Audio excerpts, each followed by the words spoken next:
100 కోట్లకు చేరిన మిరాయి వసూళ్లు. తెలంగాణ సాయుధ పోరాటం చాలా గొప్పది. ప్రజాపాలన దినోత్సవంలో సీఎం రేవంత్. రాజకీయ పార్టీ పెడుతున్న ఎమ్మెల్సీ తీర్మాన్ మల్లన్న.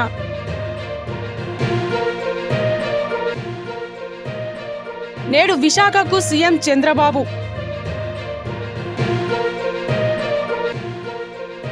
ఏపీ వ్యాప్తంగా 1000 ఆలయాలు నిర్మిస్తున్నాం. TTD chairman BR Naidu. ఎంపీల ఓట్లను రేవంత్ రెడ్డి అమ్ముకున్నారు. కౌశిక్. తెలంగాణలో అసమర్థ పాలన కొనసాగుతోంది. కేటీఆర్ విమర్శలు. ప్రధాని మోడీ బర్త్డే స్పెషల్. ప్రపంచ రికార్డు దిశగా భారీ రక్తదాన శిబిరం. ట్రంప్కు మరో షాక్. భారత్కు రానున్న యూకే ప్రధాని స్టార్మర్. 200 మంది కాంట్రాక్టు ఉద్యోగులను సాగనంపిన గూగుల్.